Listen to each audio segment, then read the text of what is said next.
Gaza के खान यूनुस में सुबह से ही हजारों की भीड़ जुटने लगी थी, क्योंकि इनकी रातों की नींद 1.5 साल से उड़ी हुई थी। सुबह का इंतजार इस वास्ते था कि अपनों को तरसती आंखों के लिए खूबसूरत लम्हा आने वाला था।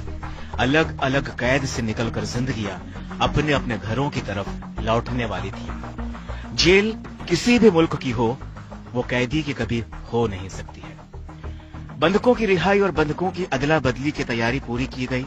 तनाव चरम पर था, क्योंकि कभी भी कुछ भी हो सकता था। अमेरिका से राष्ट्रपति ट्रंप इस रिहाई पर नजर रखे हुए थे। इजराइल से बेंजामिन नेतन्याहू की नजर निशाने पर थी, तो हमास, हिजबुल्लाह, ईरान, हूती अपने अपने तरीके से इस मौके को ताक रहे थे। फिर शुरू हुआ औपचारिकताओं का दौर। काफिले में बंधकों को लाया गया, पहचान शुरू हुई, कागजी कार्रवाई शुरू हुई, ताकि सबूत सील बंद रहे, फिर ना कह सके कोई कि कोई छूट गया। हमास से 3 इजरायली बंधकों को रिहा किया और मौके को इवेंट बना दिया। सीज फायर डील के तहत इन 3 बंधकों को पहले तो रेड क्रॉस के हवाले किया गया, इसके बाद इन्हें इजरायली सेना को सौंप दिया गया। हमास से 369 फिलिस्तीनी कैदियों और बंदियों के बदले में 3 बंधकों को वापस किया। हमास के इस कदम से 42 दिनों के युद्ध विराम के खत्म होने से पहले समझौता टूटने का जो एक डर बन गया था, वो खत्म हो गया। लोगों ने राहत की सांस भरी। हमास की कैद से तकरीबन 17 महीने बाद इजराइल के 3 बंधक ईयर हॉर्न, सगोई डेकेलचेन और साशा ट्रोफानोव को आजादी मिली। हालांकि कुछ दिन पहले बंधकों की रिहाई का मामला अटक सा गया था। हमास ने और ज्यादा बंधकों को रिहा न करने की धमकी दी थी, क्योंकि उसने इजराइल पर आरोप लगाया था कि गाजा में सहायता पहुंचाने को रोककर इजराइल ने युद्ध विराम की शर्तों का उल्लंघन किया है।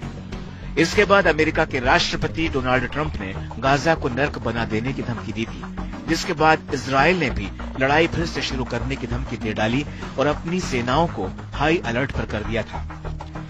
बहरहाल इजराइल और हमास के बीच युद्ध विराम को बरकरार रखने के लिए हमास ने पिछले महीने सैकड़ों फिलिस्तीनी कैदियों और बंदियों के बदले में 33 इजरायली बंधकों को सौंपने पर सहमति जताई थी, जिसमें महिलाएं, बच्चे और बुजुर्ग पुरुष शामिल थे।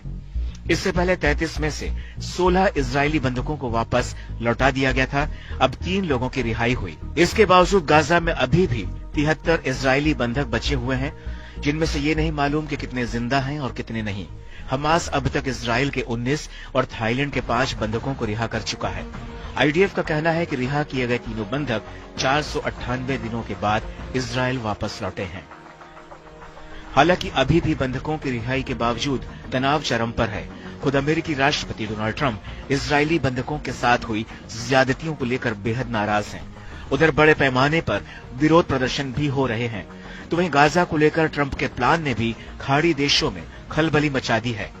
अमेरिकी राष्ट्रपति डोनाल्ड ट्रंप ने कहा था कि गाजा से फिलिस्तीनियों को स्थायी रूप से बाहर निकाल दिया जाना चाहिए और फिर इलाके को फिर से डेवलप करने के लिए अमेरिका को सौंप देना चाहिए।